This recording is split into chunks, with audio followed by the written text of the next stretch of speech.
Assalamualaikum warahmatullahi wabarakatuh. Perkenalkan, nama saya Sefriana Elvi, NIM 210161116 dari Prodi Pendidikan Bahasa dan Sastra Indonesia. Di sini saya akan menjelaskan tentang beberapa bagian dari pendidikan Pancasila guna untuk memenuhi ujian tengah semester saya Pendidikan Pancasila. Yang pertama di sini ada dinamika dan tantangan pendidikan Pancasila. Dinamika pendidikan Pancasila, penetapan Pancasila sebagai dasar negara itu memberikan pengertian bahwa negara Indonesia adalah negara Pancasila. Hal itu mengandung arti bahwa negara harus tunduk kepadanya, membela dan melaksanakannya dalam seluruh perundang-undangan. Menurut Ernest Renan, kehendak untuk bersatu, le désir d'être ensemble, dan memahami Pancasila dari sejarahnya dapat diketahui bahwa Pancasila merupakan sebuah kompromi dan konsensus nasional karena memuat nilai-nilai yang dijunjung tinggi oleh semua golongan dan lapis masyarakat Indonesia. Selanjutnya ada tantangan pendidikan Pancasila. Pancasila kita sedang mengalami krisis multidimensional. Pancasila kita sedang berhadapan dengan pola perilaku elit yang tidak lagi peka terhadap rakyatnya. Pancasila kita juga sedang mengalami tantangan bagaimana membuat orang-orang beragama lebih toleran terhadap lainnya. Sila ketuhanan yang Maha Esa harus dimaknai bersama-sama dengan sila-sila lainnya. Telah bertahun-tahun kita hidup hanya sebagai bangsa yang dipaksa untuk menghafal sila-sila Pancasila demi kekuasaan, bukan manifestasinya dalam kehidupan nyata. Ketidakjelasan secara etis berbagai tindakan politik di negeri ini membuat keadaban publik saat ini mengalami kehancuran. Fungsi sebagai pelindung rakyat tidak berjalan sesuai dengan komitmen. Keadaan publik yang hancur inilah yang seringkali merusak wajah hukum, budaya, pendidikan, dan agama.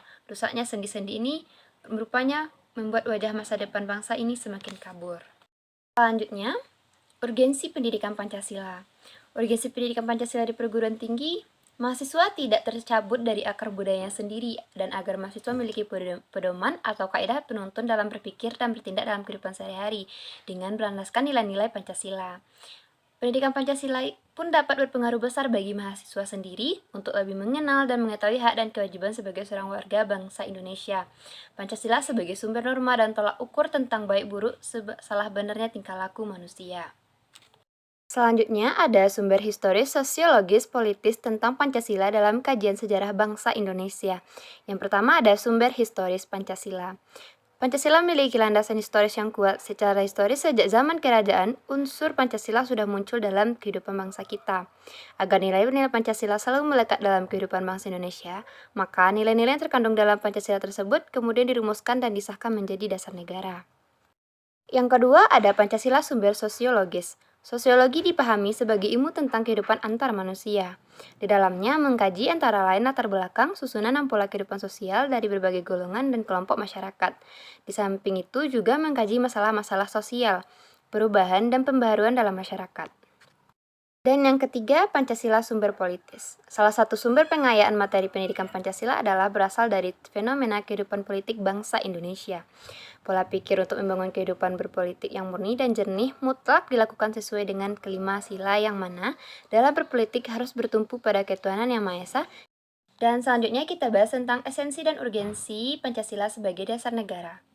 Generasi penerus melalui pendidikan Pancasila dan kewarganegaraan diharapkan mampu mengantisipasi hari depan dengan senantiasa berubah dan selalu terkait dengan konteks dinamika budaya bangsa negara dalam hubungan internasional, serta memiliki wawasan kesadaran bernegara untuk bela negara dan memiliki pola pikir, pola sikap, dan perilaku yang cinta tanah air berdasarkan Pancasila.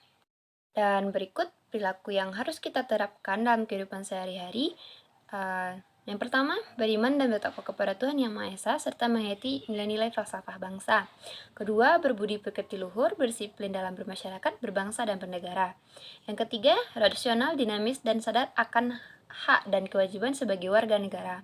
Keempat, bersifat profesional yang dijiwai oleh kesadaran bela negara. Yang kelima, aktif memanfaatkan ilmu pengetahuan teknologi dan seni untuk kepentingan manusia, bangsa dan negara. Dan selanjutnya, bagaimana cara kita untuk mempertahankan ideologi Pancasila dalam menghadapi perubahan masyarakat?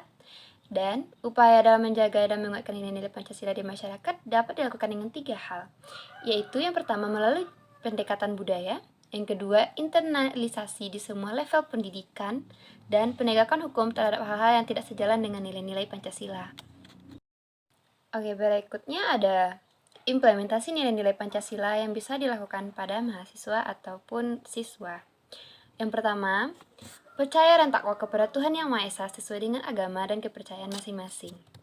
Yang kedua, menjunjung tinggi nilai kemanusiaan. Yang ketiga, mahasiswa harus memiliki jiwa nasionalisme yang ditunjukkan untuk menciptakan rasa mencintai tanah air, bangsa, dan negara, serta dapat menjalin rasa kebersamaan antar mahasiswa. Yang keempat, sebagai mahasiswa, kita harus mengedepankan sikap suka bermusyawarah ketika ingin mengambil keputusan bersama dan bijak dalam mengutarakan pendapat agar dapat menghasilkan keputusan yang sangat baik. Yang kelima, mahasiswa harus mampu bersikap adil terhadap sesama. Oke, yang terakhir, bagaimana sih relevansi Pancasila dalam kemajuan zaman? Pada hakikatnya, Pancasila masih relevan di era globalisasi, karena Pancasila sejatinya merupakan ideologi terbuka yang senantiasa mengikuti zaman. Perkembangan zaman dalam artian, Pancasila mampu bertahan pada dinamika masyarakat tanpa meninggalkan nilai dan norma fundamentalnya. Sekian penjelasan dari saya. Jika ada perkataan yang salah saya mohon maaf. Assalamualaikum warahmatullahi wabarakatuh.